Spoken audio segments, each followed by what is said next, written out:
Welcome back to Coweta School's Game Day, where we spotlight the incredible student athletes and athletic programs that energize our community all year long. I'm Quinn Johnson, a senior at Noonan High School. This morning, we bring you the action and highlights from last Friday night's football games around the county. We've got all the best insights right here on Game Day.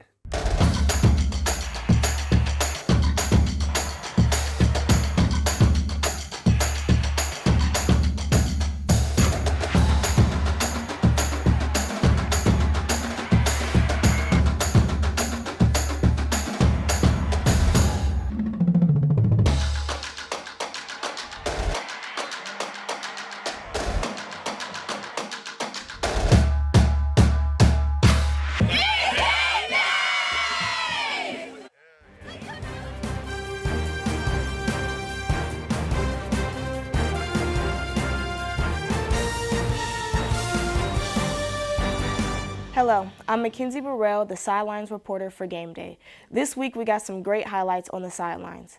It's been a tough season so far for East Coweta. We had Daniel Rodriguez on the sidelines Friday night gauging the temperature of the fans who were on the fence about the game. Are we winning today? No? Why not? We have a great offense, but defense.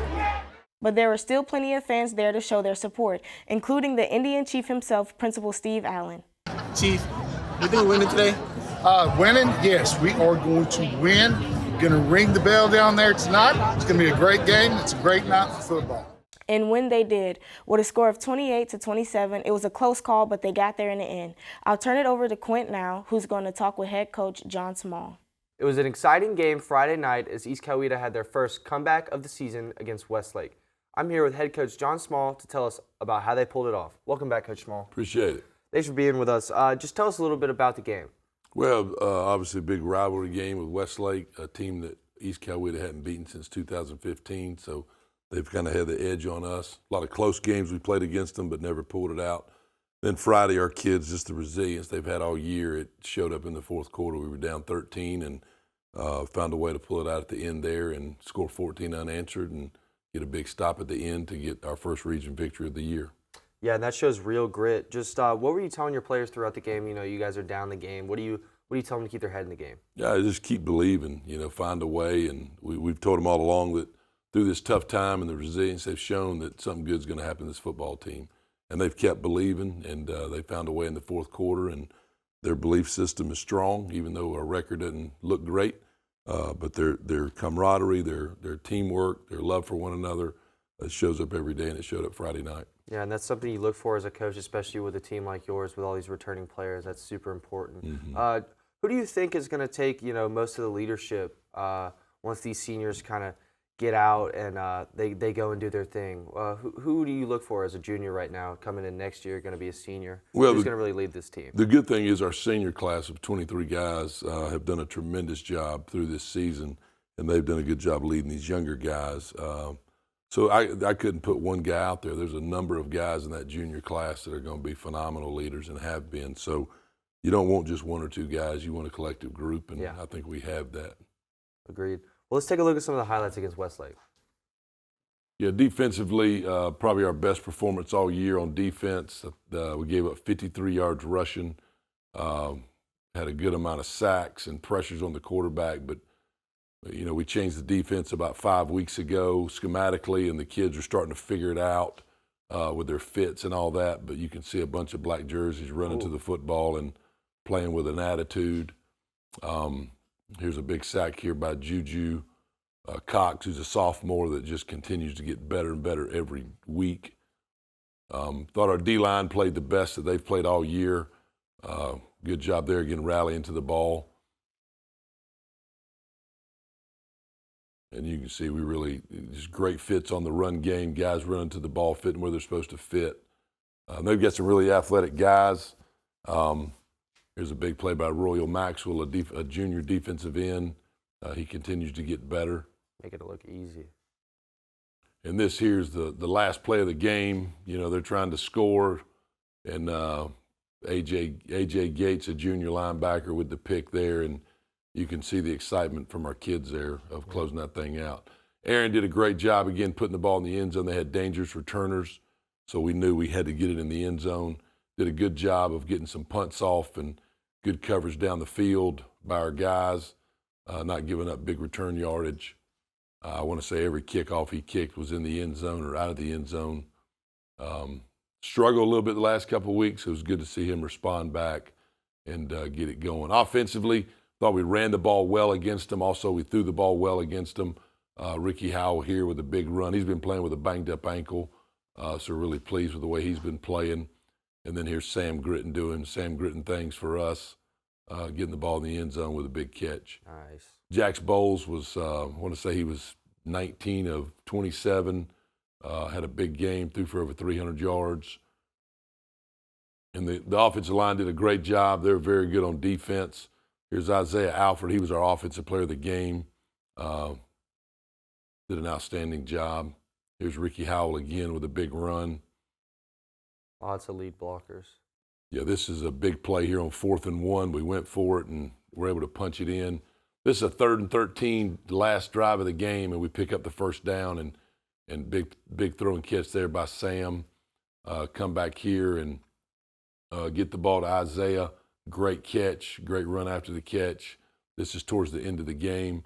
This right here kind of sums up our team. We get stymied right here, but you can see the black shirts drive him. Oh, and yeah. that's for the go-ahead touchdown right Wow. there. So really proud of our kids' effort throughout that whole ball game. Yeah, and it's not your first time being down in a game like this. You know, that's what you look for in a team, and I'm sure you're extremely proud of your players to, you know, have that grit and come back and win that game, and that's something you look for. Yeah, they've shown a lot of courage all year. You know, there's a lot of naysayers out there, but we say everybody in our building is what's important. Let's listen to that noise, not the outside noise. Mm-hmm. I give our students a ton of credit at the high school. They have been ultra supportive. Yeah. Even through a tough year, and it's been awesome to see that. But our kids have just rallied around each other and have played extremely hard, and it's good to see them get some results from the effort that they put in. And, you know, we told them at halftime we're down 20-6 and said this thing could go one of two ways. We can flip the script here, or we can just stay in what we're in. Yeah. And they flipped the script and came back and won the game, and hopefully that gives us some momentum going into the last final game and also to the playoffs. Yeah, and that's super exciting. Well, tell us about your big Indian playboy. Well, our City of Hope defensive player of the game was A.J. Gates, a junior linebacker. He just continues to get better. City of Hope offensive player of the game was a junior, Isaiah Alford. City of Hope special teams player of the game is a senior, Ryler Duran. He just gets better and better each week, does anything we ask of him. Our hog of the week was our whole defensive line. Like I said, I thought they played the best game they've played all year, and the great thing about it, they're all sophomores and juniors, you know. Our Georgia Farm Bureau Player of the Week was a sophomore defensive end, Juju Cox. City of Hope Scout Offensive Player of the Week was Andriel Perez. Andriel had to go into the game as well and play guard for us because we lost our center. But that's just a kid that works his butt off and he's ready at any moment. And then our Scout Defensive Player of the Week was Tristan Ford, a sophomore defensive end. And that's not the first week I've heard the entire D-line get Player of the Week. Thanks so much for being here, Coach Small. Thank you. We appreciate your take on the game and wish the best of luck to East Coweta this Friday night against Chapel Hill.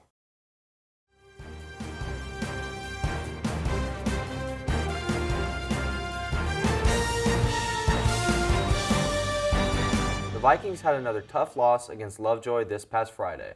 We're here with head coach Kevin Whitley to tell us how he's planning on coming back next week. Thanks so much for being here, Coach. Thanks for having us. We appreciate it. So before we get into it, just tell us a little bit about the game. Yeah, I think, you know, if you've been in this region for some time, every team is tough. If you don't play your A game, you know, you're going to come up a little short, and I think that's kind of what happened to us on Friday. I give Lovejoy a lot of credit. They played hard, and they forced a couple of turnovers that really hurt us in the game. So we give them all the credit. We just got to get better. Yeah, and you played a tough, physical Lovejoy team. What were you telling your players this week during practice to get ready to play them? Tell them it's not an easy game. You know, they're coming off a loss. You know, you don't want it to be a trap game. Yeah, well, I think it was hard for it to be a trap game because both teams were 7-1, and so you know you got to respect the record. They've been playing some good teams as well. Region opponent, you know, playoff implications on the line, so it should not have been a trap game at all. You just got to be ready to play. And like I said, when things don't go well, it's on me. So I got to get better, getting our guys prepared to play. Yeah, and what were some of the key takeaways from a game like this, getting ready for playoffs? Yeah, I think a key takeaway is that they're a playoff caliber team, and you know any little mistake can get you beat. And so you got to really take care of the ball. You can't give up explosive plays, and you got to play team football. And so I think you know, when you're playing good teams, you gotta have a solid game, and we didn't have it. Yeah. Well, let's take a look at some of the highlights against Lovejoy. Yeah. Let me see where we're starting off here. With the highlights, I think, like I said, they came out, played really hard. They had a really good plan. This is pass to Trey is one of the guys that we like to get involved in the offense early. And you can see we get a 10-yard spurt there for a first down. And, anytime we can get him involved in the passing game, I think it makes us a better team all around. But Ledger came out strong, again, hitting Trey again for a pass in the flat, and that's 2 first downs. So it's a great way to start the game and getting those guys ready to go. So, like I said, man, anytime you're playing a regional opponent, you can throw records out the window and you got to be ready to go. Here's a really good run by Woody Scatini. I think he carried it like 24 times on Friday. And so, again, we got to continue to get him involved. We got to keep getting better up front in the O-line, and we just can't turn the ball over. So, but here, I think we end up scoring on here to Trip Kelly on the pass to our tight end, and that's a great way to start the game. Opening drive, we score a touchdown, but unfortunately we weren't able to put in any more points. I thought defensively we played pretty well. We gave up a few explosive plays, but for the most part, we got some things we can correct. Like right there, we missed a few tackles, but we come up and cause a fumble and get the ball back. So we got the ball in great field position. We're up 7-0. Got a chance to kind of put some distance in the game, and we were not able to capitalize from a scoring standpoint. So when you get turnovers like this on your side of the field, you got to get some points, and we were not able to generate points right there. So, like I said, we move forward. We're going to play a really good team this week. Another good turnover by Keaton Stegall here. That was a really big-time play for us. So, we were able to get 2 turnovers, and that's going to be critical moving forward because for us, this week against Dutchtown is a playoff game, so we got to treat every game like a playoff game. We got to be ready to go. Lovejoy is going to make some noise too in the playoff. They're a very athletic team, very well coached, and we got to keep doing our part. Ooh. But Keaton Stegall played a heck of a ball game, interception, pass breakup, calls fumble. So we're looking for big things in him. We just got to put it all together. Those guys played hard, and we just didn't come up with the win. Yeah, even with a loss like that, it's a close game. You're playing a region opponent. You're getting ready for playoffs. There's a lot of good things to take away from that game, and especially you're going to play a good, well-coached Dutchtown team this week. What do you look forward to playing a team like Dutchtown? Yeah, I think it'll be a similar game in terms of their personnel. Very athletic, very well coached. So we just got to play. One thing about football, close doesn't count. So, you can come up close all you want, but you'll still go home. So we got to find a way to make those 2 or 3 plays that's going to put us over the top. Yeah. Well, thanks so much for being here, Coach Whitley. Thank you for having us. We appreciate it. We appreciate Coach Whitley for being here with us today, and we wish Northgate the best of luck against Dutchtown this Friday night. Despite this week's loss, we have all seen the amazing season Northgate has had this year. We know it is a team effort, but we caught up with Callum Ewing and Duke Solomon of Northgate Game Day to tell us their thoughts on this season's standout players. We're live from Henry Southern Field, Northgate Vikings taking on Lovejoy. I'm Callum Ewing, joined by Duke Solomon. We're panelists on the Northgate Game Day show you can find on YouTube and sportsnation.tv. We're going to talk about some of the best players we've seen this year. This team is led by Woody Scatini, the sophomore running back who has an official offer from Georgia State. He was the Georgia State Player of the Week, week 1 this year with 250 rushing yards plus against Stars Mill in just 1 half before he got hurt. And he is the engine of this team, leading the offense in nearly every statistical category. One of the best players we have. What about our sophomore quarterback? Well, that would be Ledger Clemens. And let me tell you, as someone who practiced alongside him and got to share a locker room with him, he is a great kid, both on and off the field. He's coming to his own in a lot of ways. No moment is too big for him now, and he's improved greatly, and I'm really excited to see where he goes from here. He's also, I think, definitely going to have a presence potentially at the next level. He's 3-star uncommitted currently. Finally, Bryson Davies committed to Marshall. He is a senior leading the defense in tackles and I believe tackles for loss. Got safety last week against Langston Hughes. He has to come big here tonight for the Vikings to secure a playoff spot and a home playoff game. Thanks, Northgate Game Day, and best of luck to the Vikings for the rest of the season.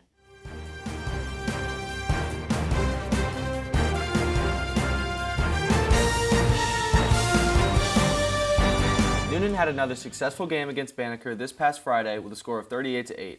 I'm here with head coach Chip Walker to break down how the team came away with the win. Good to see you back here on Coweta Schools Game Day. Welcome back, Coach Walker. Appreciate it. Thank you. Tell us a little bit about the game against Banneker. Well, it was, obviously ended up being a good game. We did a lot of really good things. Offensively, executed most of the night. Defensively, we had a few challenges because Banneker had an extra week off, and they came out in an entirely new offense. So we some stuff that they had not done all year and we had not practiced. But our guys made some really good adjustments. We ended up getting 4 turnovers defensively, which was big for us.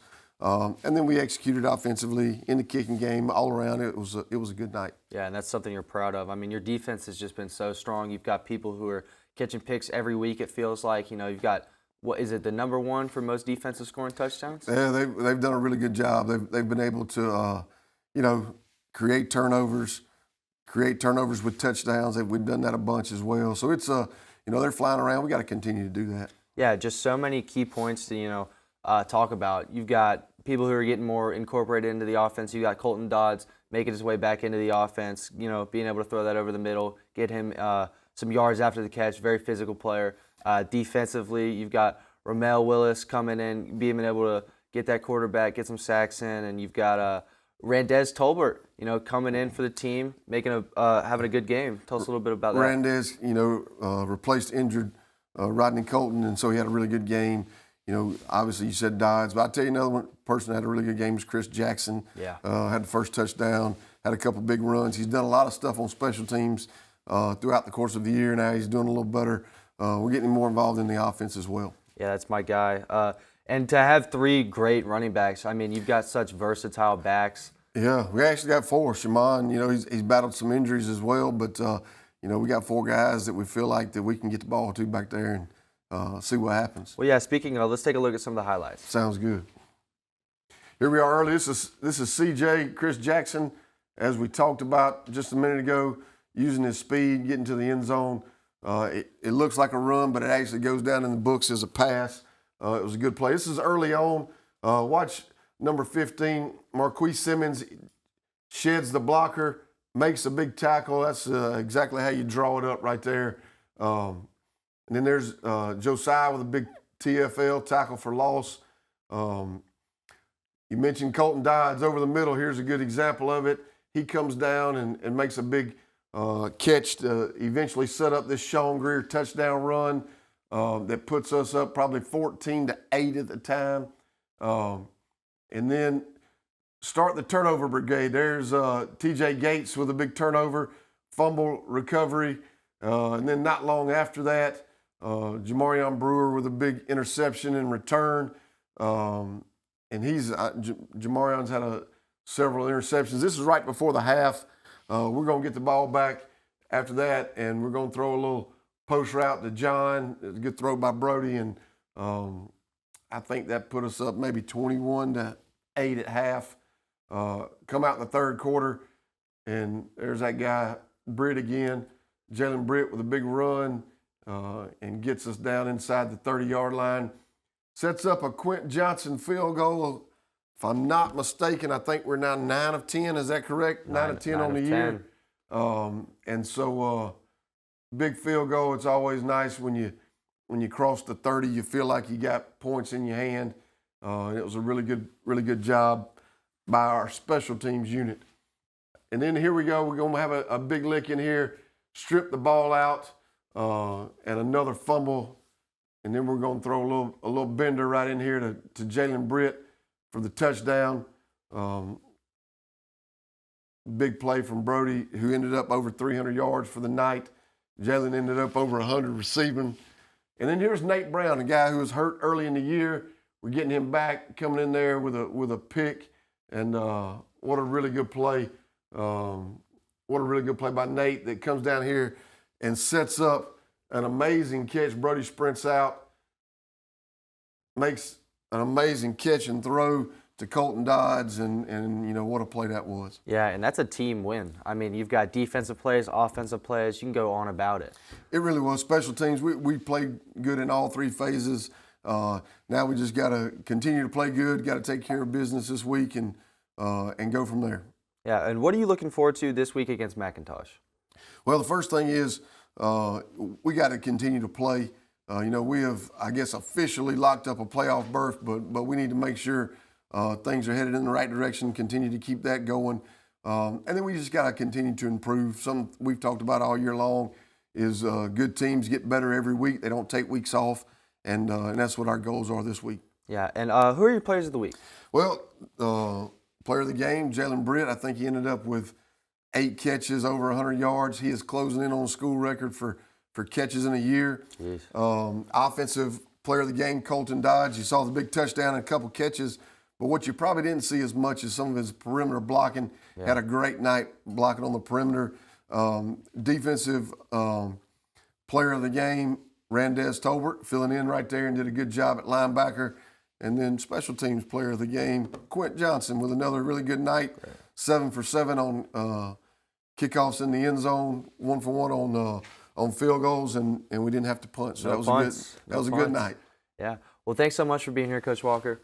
I appreciate it. Go Cougars. Best of luck to our Cougars this Friday as they take on McIntosh away. After 4 straight weeks away, Noonan felt that homegrown energy at Drake Stadium on Friday. We caught up with some of the players after the game. Noonan's defense did a great job adapting to Banneker's offensive changes during their bye week. At first the triple option was messing us up, the whole defense up, especially me included. Key plays where I wasn't in my right spot and plays were made by them. So I'm just glad that I fought through that adversity and our whole defense did and just, made the plays. Go Cougars.